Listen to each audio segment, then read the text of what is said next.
paz do Senhor, Deus abençoe a todos, queridos irmãos, que a graça e a paz acompanhe a cada um dos irmãos em Cristo Jesus.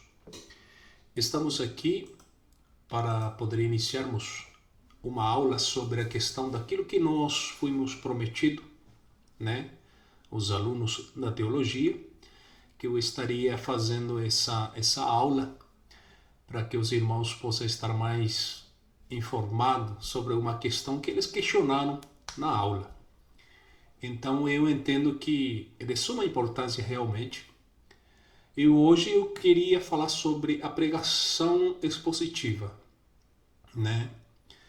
Eu gosto bastante desse tema, pelo fato de que eu creio que a pregação expositiva ele se destaca pela sua capacidade de fazer transbordar a riqueza da palavra de Deus.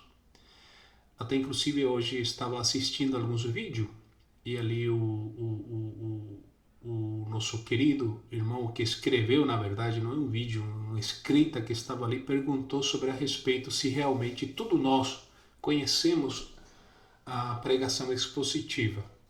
E eu achei interessante, Aí fui orar a Deus para que a gente possa tratar sobre isso. Primeira coisa, para a gente entender sobre a questão da pregação expositiva, nós precisamos entender a parte essenciais que perfazem o sermão expositivo. Ou seja, ali que está o secreto da pregação expositiva. Ele determina essa questão da sua eficácia. Se nós entendemos a questão da parte essenciais do sermão expositivo, Qual seria a questão da parte essenciais? Alguns pontos que a gente, no decorrer desse curso, eu estarei trazendo para a gente, Quando trata da questão da parte essenciais, eu estou tratando de uma medida, ou seja, a mais que a gente vai se envolvendo e pesquisando essa questão da palavra de Deus, examinando a cada dia, nós vamos descobrindo exatamente aquilo que Deus tem para nós através da sua palavra. Por isso que eu falei que isso são coisas de suma importância, ou seja, essa parte vital desse instrumento delicado, vamos chamar assim, porque a palavra de Deus, ele que vai contribuir para trazer uma eficácia desse sermão, Também estarei trazendo alguns pontos que estaremos no decorrer desse curso, dessa conversa, estaremos descobrindo também essa diferença entre a pregação expositiva, e outros tipos de pregações. Por isso, queridos, a minha oração que você cauta essa questão do potencial da pregação expositiva e através disso eu tenho certeza você vai perceber no decorrer desse estudo que a pregação expositiva ela é uma pérola de grande valor, principalmente hoje nos púlpitos, hoje nas igrejas e assim sucessivamente. Estava faz tempo tentando de fazer esse curso para nós, mas estava com bastante gripe, então não consegui. Bom, iniciando a primeira parte, desenvolvendo a nossa lição, eu gostaria já falar dos tipos básicos de sermão. Eu acredito que os alunos e até mesmo você que está assistindo esse vídeo já ouviu falar de pregação textual, doutrinária e biográfica. Textual é aquilo que nós estamos a maioria das vezes acostumados na igreja, Textual é aquela questão, aquele texto você vai lendo ela e vai explicando, vai trazendo, vai expondo. Então são textuais. Agora, tratando da doutrinária e biográfica, por que eu chamo isso? A igreja, quando recebe a questão da doutrina, a gente não tem como fugir da questão biográfica. Pelo fato, a biografia, ele trata daquilo que escreveu, daquilo que realmente fez com um propósito. Então, essa questão do biográfico, da biografia, também está muito ligado na doutrina. Então, querido, se algum dia você vai trazer uma palavra sobre a questão da doutrina, precisa também analisar a questão biográfica, para que essa mensagem possa ter mais peso no caso, Ok. O que determina o tipo de sermão, né? Eu entendo que geralmente essa questão aí trata-se de 3 fatores importantes. Pelo menos o que eu entendo, e durante a minha vida que eu vou estudando a questão teológica, eu entendo assim. Primeira coisa, a estrutura do sermão, né?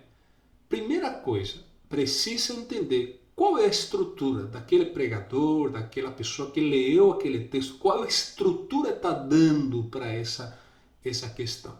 Segundo ponto, o conteúdo do trecho bíblico é muito importante. Através desse conteúdo você vai entender essa estrutura que o pregador está formando e nesse trecho bíblico o sentido, esse conteúdo, ou seja, a palavra de Deus, eu costumo dizer que ele é um código. Então, no decorrer do tempo, como que está sendo transmitido esse código? Está formado através desse trecho bíblico. E a terceira parte, a maneira do pregador usar o trecho bíblico. Depende muito também do pregador, de que forma ele está expondo a palavra de Deus, para que nós possamos tratar de entender o tipo de sermão. Principalmente eu creio que isso é muito importante. O pregador, nós precisamos entender, na verdade, a estrutura do sermão, o conteúdo do trecho bíblico e a maneira do pregador usar o trecho bíblico, né?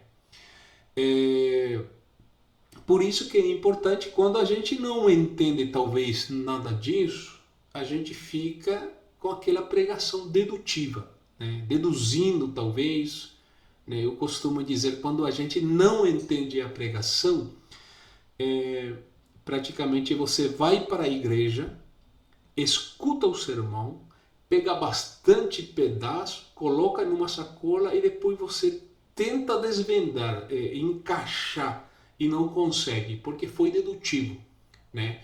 E também ao mesmo tempo muitas das vezes acontece porque o sermão ele é um tese antítese, síntese, ou seja, eu estou falando uma verdade, mas depois eu vou desconstruindo de novo a verdade, aí me confunde mais daquilo que está sendo pregado. E nesse sentido é o sermão tese, antítese e síntese, ou seja, eu estou falando da verdade, mas daqui a pouco eu estou desconstruindo essa verdade.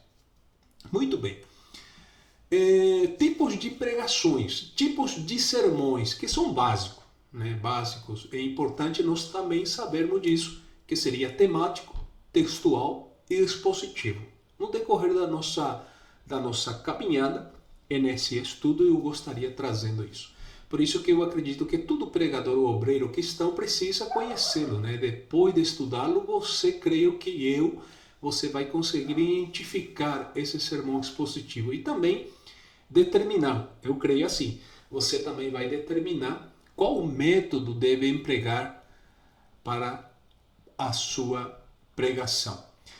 Muito bem, eu falei 5 partes essenciais, né? Eu vou tratar de 5 partes essenciais, né? Para que a gente possa entender qual é a importância para uma pregação expositiva. Eu creio que essa parte essencial seria 5. Vamos lá.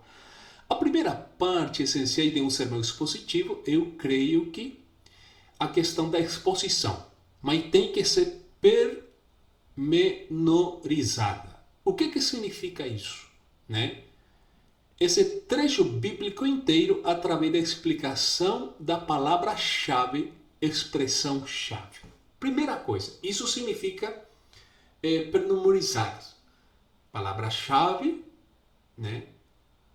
Expressões-chave. Aí você já começa a entrar nessa questão de expor algo. No momento de início de trazer uma palavra-chave, uma expressão-chave, né?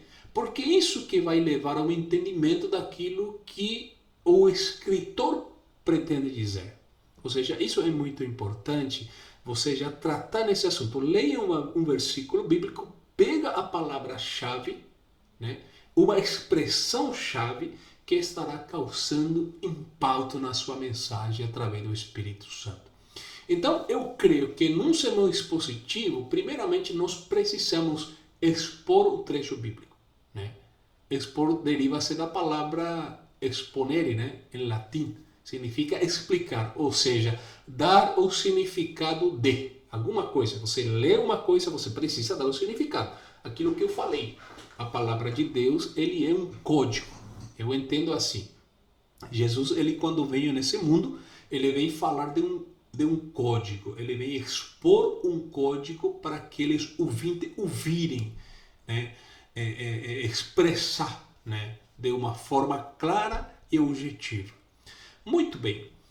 A escritura é trazer para fora aquele texto, aquilo que já está ali, né? Ou seja, expor essa escritura à vista de todo. Isso que eu quero dizer. Essa escritura sagrada, esse código precisa ser exposto à vista de todas as pessoas que estão escutando. Por isso que o expositor consegue abrir aquilo que parece estar fechado. Por que nos impressiona muitas das vezes alguns pregadores? Porque dá a impressão que eles abriram aquilo que parece estar fechado. Por que muitas das vezes os pregadores, ele nos impressiona? Porque ele torna claro aquilo que é obscuro, né? Ele dá a impressão que desembaraça aquilo que parece estar cheio de nós e desdobra aquilo que é muito compacto, né? Atônico da exposição, ou seja, imposição, num sentido de trazer coisas na nossa impressão que parecem coisas novas. E realmente isso é a palavra de Deus. A palavra de Deus diz que ele vem se renovando a cada dia. E nós, como pregadores, precisamos expor, né? De conseguir abrir aquilo que parece estar fechado através do Espírito Santo, né? Tornar claro aquilo que é obscuro, né? Olha que legal. Tornar claro, né? Eu não posso trazer uma palavra meio que não tem sentido. Eu preciso esclarecer. Eu preciso desembaraçar aquilo que parece difícil, para que aquele que está ouvindo possa tenha significado daquele texto, aquilo que para muitos não está ali, né? Mas para nós que somos pregadores, de entender a exposição é exatamente isso, né? Então, o que eu quero dizer com isso? Sempre que você ou nós explicamos o que significa um versículo bíblico, nós estamos usando a exposição, né? Exemplo disso, né? 1 Coríntios 11, 27 e 32, é legal, muito legal essa palavra, essa narrativa, né? É como participar da ceia do Senhor. Eu gosto muito pelo fato de que ali nós conseguimos enxergar claramente, se a gente prestar atenção, a gente consegue enxergar claramente essa exposição pormenorizada, aquilo que eu falei. No entanto, ele vai além de explicar uma só palavra ou um só versículo. Ele vai muito além que isso, né? E para você ter uma ideia, vou trazer para vocês no caso. Quando trata do corpo e sangue do Senhor no verso 27, ali é uma expressão que precisa de exposição pormenorizada. Ou seja, precisa algo muito mais que essa palavra. Qual é a importância? Por que é importante o corpo e sangue do Senhor? Qual é o objetivo no início? Qual é o objetivo de agora? Qual é o objetivo e qual vai ser o objetivo no futuro? Outra coisa, indignamente. Ali também cabe uma exposição pormenorizada. Por quê? A palavra indignação, indignamente, né? A palavra indignamente é muito mais que essa palavra, né? Ou seja, ele está tratando de uma coisa que não podemos fazer, não podemos se as coisas não estão legal, você não consegue, você não pode encaixar. Isso que está falando. Então, aqui também cabe uma palavra, uma exposição pormenorizada, né? Examinar-se, olha, examinar-se também não é, a gente não mata só nessa palavra. Gente, vocês precisam se examinar, mas examinar significa, ele é muito mais que uma exposição. Aí entra a pormenorização, né? Ou seja, examinar. Por que você precisa se examinar? Aí entra a questão da fé. Você precisa se examinar se realmente você é uma pessoa que é adorador e assim sucessivamente. Agora, quando trata da palavra doente no verso 30 e imundo no verso 32, eu acredito que já não cabe mais a pormenorização, pelo fato de que doente nós sabemos que as pessoas, aqueles que estão doentes, são pecadores e assim sucessivamente. Mundo, ele fala de uma globalização onde realmente nós vivemos. Então, não tem tanta importância, creio eu, para essa questão da exposição. Isso é a primeira parte. Muito bem. A segunda parte eu gostaria de trazer para nós também, para essa questão do sermão expositiva, é a aplicação. Né? A segunda parte é a explicação. Por quê? Ela significa, por uma prática, a verdade da Bíblia. Explicação simplesmente é a prática, né, da verdade bíblica, daquilo que você está estudando, daquilo que você está vivendo, daquilo que você está sentindo. Por isso que você vai expor ela, né? Eu acredito sempre que uma exposição sem aplicação não seria um sermão, né? Eu não acredito que esse sermão seria algo valioso para alguém que está ouvindo se você não praticar, né? Até inclusive, eu gosto muito do Charles Spurgeon, né? É um famoso pregador inglês do século XIX. Ele declarou um dia: onde começa a aplicação, aí começa o sermão. Ele fala desse jeito. Eu concordo com ele, né? Porque quando você está falando, significa que você já aplicou na sua vida. Quando você está expondo, significa que você já aplicou. Você já está em um mundo onde realmente você está vivendo aquilo, né? Eu acho interessante, né? Aonde começa a aplicação, aí começa o sermão. Ou seja, e esse fato nós precisamos realmente conservar na mente. Esse fato nós precisamos levar a efeito uma atitude correspondente como ouvinte, não ouvinte, né? Isso é muito importante, né? Outra coisa, a palavra de Deus é pregada não meramente visando a informar, mas transformar vidas. Olha que legal. Eu acho isso é muito importante. Quando você lê a palavra em si, não é somente a responsabilidade de informar. É muito mais que isso. É transformar vida. A palavra de Deus, ele veio para transformar vida. Por isso que ele é um código, por isso que ele é a palavra de Deus. Ele precisa ser desvendada. Por quê? Por que eu estou falando isso? Porque essa transformação, ele exige ações, conforme a Bíblia enfatiza. As pessoas precisam sentir curiosidade. As pessoas, quando ouvem a palavra, ele precisa entender que ali existe algo através da sua atitude e ações precisa ser tomada para poder entender esse código. Tiago, eu acho interessante, ele fala muito claro isso em Tiago capítulo 1, verso 25. Ele fala assim: aquele, porém, que atenta bem, e nisso persevera, não sendo ouvinte esquecido, mas fazedor da obra. Olha, este tal será bem-aventurado no seu feito. Olha, não somente ouvinte, mas primeiro, aquele que ouve, primeiramente precisa despertar curiosidade. Por quê? Despertando curiosidade, ele vai se atentar ao bem, né? E nisso vai causar o quê? Perseverança. Ele vai continuar querendo saber mais, né? Aí ele não vai ser aquelas pessoas que ouviu e já esqueceu, né? Aí a consequência de tudo isso, segundo Tiago, ele vai se tornar aquela pessoa fazedor de obra, né? Aí ele falou assim que ele será bem sucedido no seu feito. Olha, bem-aventurados, né? Felizes, vai estar numa posição de realmente fazedor, né?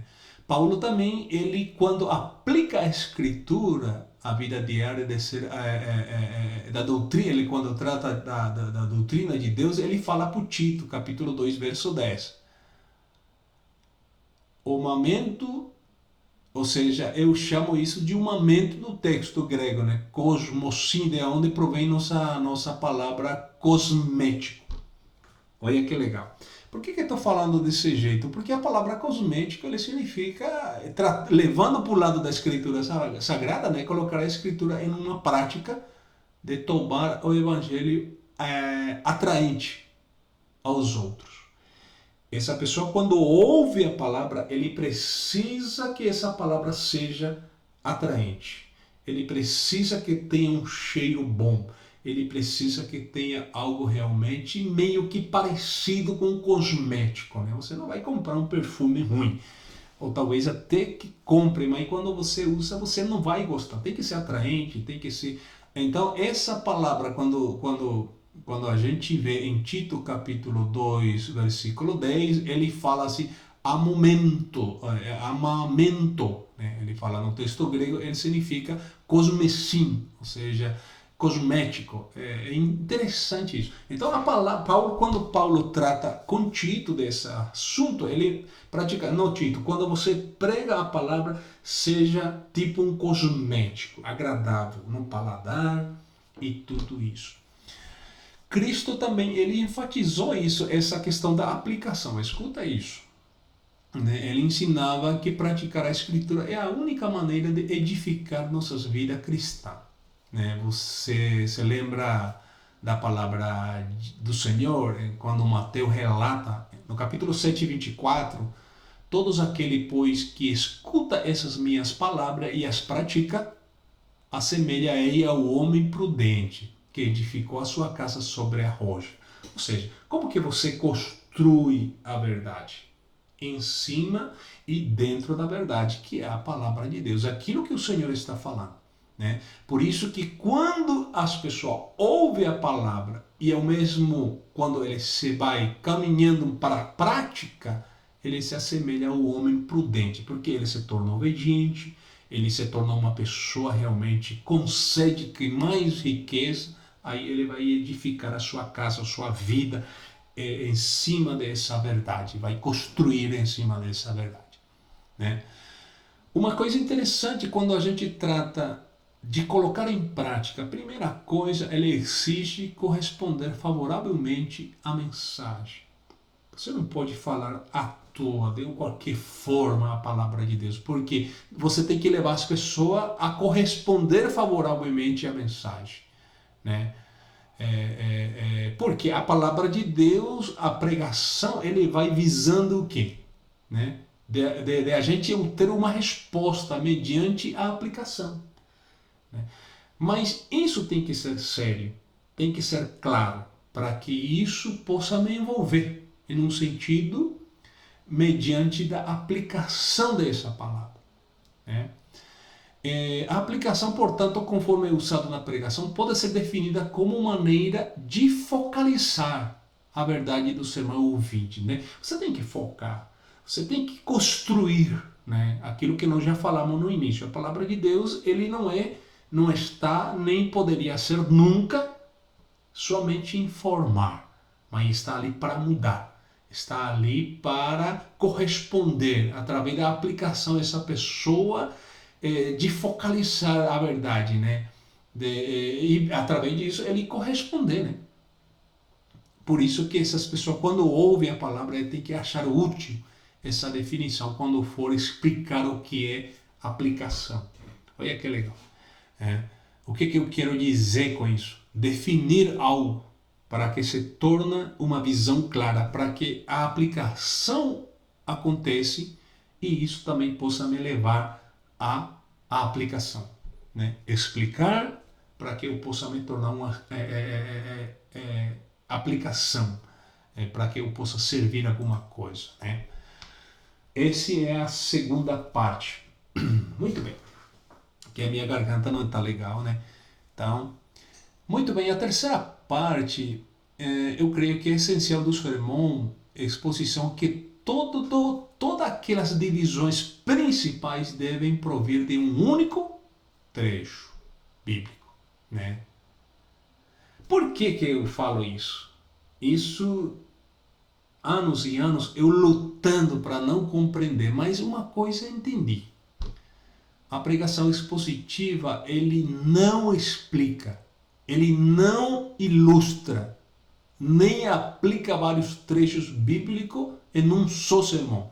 Ele usa vários trechos dessa maneira, requer vários sermões. Ou seja, gente, não entenda que você lendo vários versículos que vai tornar a sua pregação expositiva. Não. Porque aquilo que eu falei, a pregação expositiva, ele não explica, não ilustra, mas ele esclarece. Ele expor aquilo que está na palavra de Deus, né? Então tem algumas coisas para a gente considerar, para a gente entender esse fator que estou falando, né? Cada trecho bíblico contém sua própria ideia central, o que é desenvolvida no seu versículo específico. Cada versículo bíblico, ele já contém a sua própria ideia central, né? Que ali está sendo desenvolvida dentro desse versículo. Então não adianta eu querer mudar, não adianta eu querer falar aquilo que não está escrito naquela ideia central. Isso que estou passando para vocês, né? Então, a verdade desse versículo desenvolve a ideia central do trecho bíblico, são usados como temas principais de um sermão expositivo. Aí já nasce o tema. Quando você se atenta, né, nessa ideia central, né, nesse versículo específico, já nasce o tema.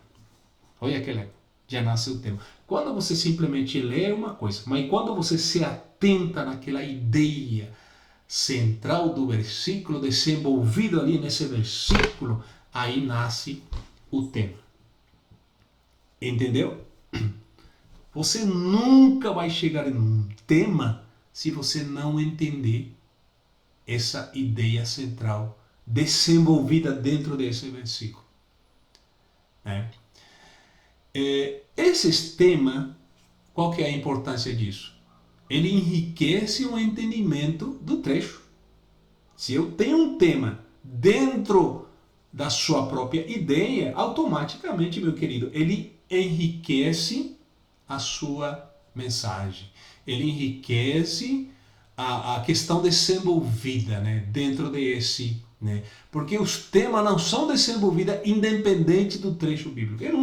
Eu fico muitas das vezes assim um pouco irritado com os pregadores. Ele lê um versículo bíblico, ele não traz para nós o tema principal, né?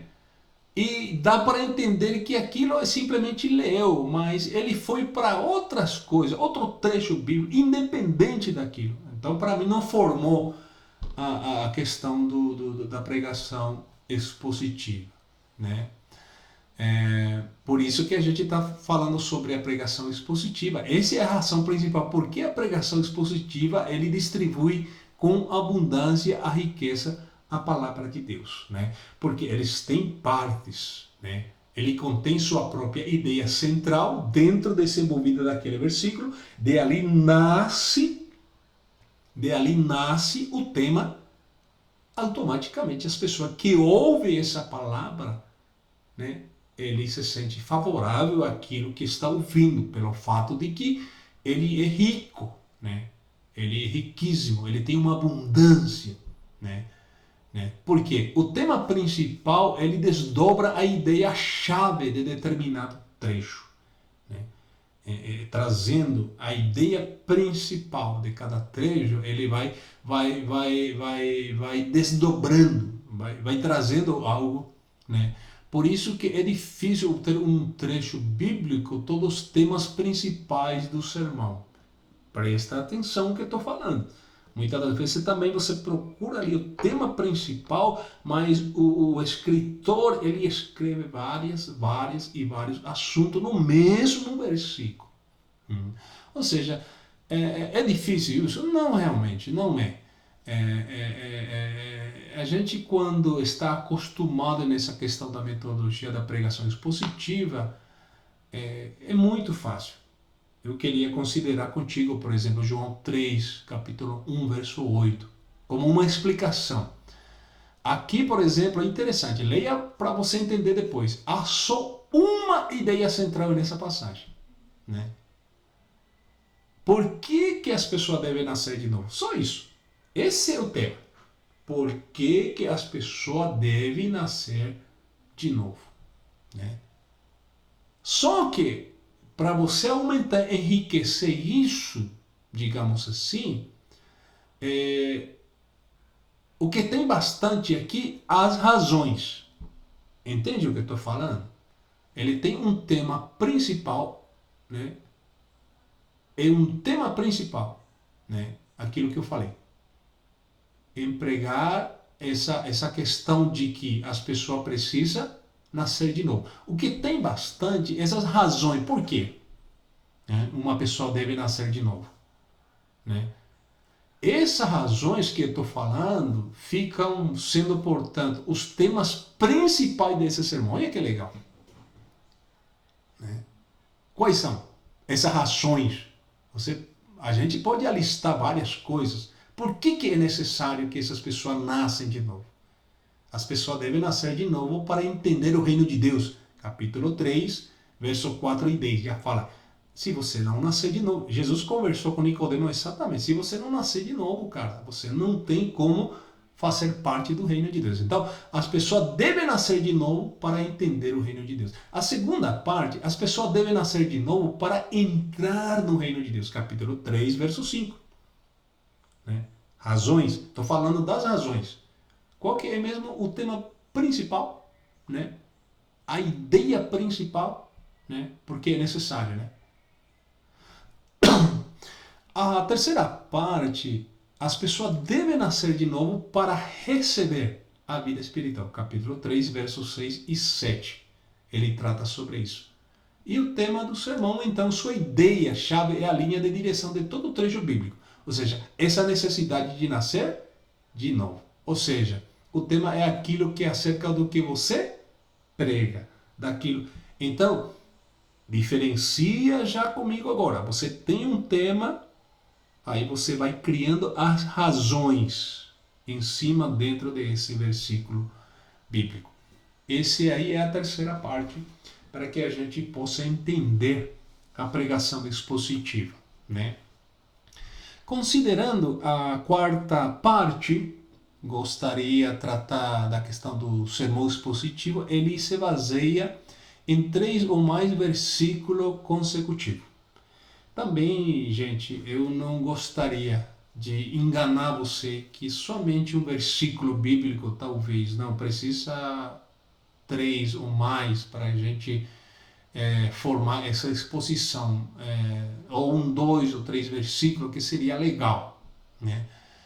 Isso não quer dizer também que não seja possível pregar um sermão sobre o único versículo, não estou falando isso. Tem pessoa que lê um versículo, uma linha só, e faz uma pregação legal, né?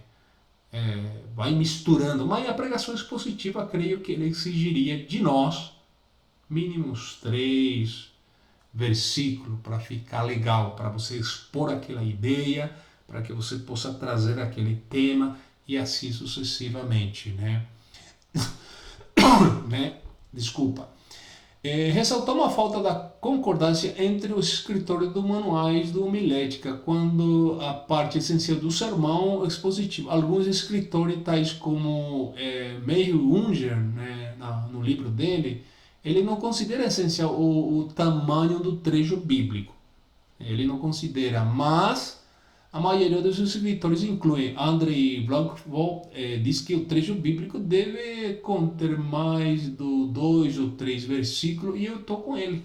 Porque realmente, para você montar uma pregação expositiva, você, dentro dessa ideia, você tem que ter o tema e as razões para poder ir desenvolvendo a sua mensagem. Então, Gente, para você trabalhar dentro de uma exposição legal, 3 para lá, né? 3 versículos. O tamanho do trecho é importante para o emprego do tipos básicos de sermões. Né? Nós descobriremos que a diferença entre o sermão, ou seja, textual, é baseia em 1 ou 2 versículos. Textual, 1 ou 2 versículos. Você lê o primeiro e daqui a pouco o Espírito Santo vai te lembrando, trazendo outro versículo e textual, né? Você vai trazendo, vai, né? Então, expositivo, por outro lado, ele baseia-se em 3 versículos ou mais. Expositivo, eu creio que realmente seria necessário 3 para lá, né? Para que você possa criar um corpo legal, né? A outra parte seria a quinta, né, para a pregação expositiva. A quinta parte do sermão expositivo é uma proposição. O que significa isso? Uma ideia central, aquilo que já vi falando, de qual o sermão inteiro é organizado. Né? Você tem que ter uma proposição, uma ideia central daquilo que você está trazendo, daquilo que você está expondo. Sem ela, o sermão pode ser uma mera cesta de fragmentos que nós vimos e vemos e ouvimos muitas vezes, quando a mensagem ele não tem essa ideia central, assim, uma proposição do sermão inteiro organizadinho. Muitas das vezes ele se torna uma cesta de fragmentos, aquilo que falei no início, né? Você pegou muitos pedaços, aí você vem na sua casa e tenta montar aquele quebra-cabeça e não consegue. Né? Aí no final ele se tornou só fragmento. Você tem um pedaço aqui, não consegue montar. Então, justamente a proposição vincula junto aos temas principais do sermão, oferece unidade à sua estrutura. Entende? Unidade à sua estrutura. Tem que se unir, tem que ter uma estrutura, tem que ter uma unidade aquilo que você está se expressando, né? Uma ideia, o que podemos fazer? Uma ideia, todo cristão pode vencer a tentação, né? De repente, isso é o meu tema, né? Então, essa ideia central, qual seria? Que todo cristão pode vencer a tentação, mas temos várias razões. Esse subsistema desenvolvido, essa ideia é a introdução, conta a respeito dos problemas vencidos já. Olha que legal. Se o nosso tema é todo cristão pode vencer a tentação, você tem um subsistema para tratar. Experiência, intimidade, porque já foi vencido essa tentação, alguém já venceu, algum já tem uma ideia de introdução a respeito desse problema, que já foi vencido. E tratando da conclusão, ele aplica a verdade, que todo cristão pode vencer a tentação. Né? Assim como uma flecha voando no alvo, você tem que trazer, né, que existe um alvo. Como? Quando? Como? E assim sucessivamente. Então, gente, para mim, o sermão expositivo é uma exposição e aplicação. Expor uma ideia central, tem um tema, construindo, para que isso possa se tornar uma aplicação pormenorizada de 3 ou mais versículos bíblicos. O que ele tem que fornecer? Todos os temas principais do sermão se desenvolvendo baseado numa sua ideia ou proposição central. Queridos, dá para entender? Eu gostaria muito trazer mais coisa, mas na próxima aula nós estaremos trazendo mais coisa. Eu gostaria que vocês orassem a favor disso e vocês vão entendendo comigo de acordo com o Espírito Santo. Grande abraço, que Deus abençoe a todos.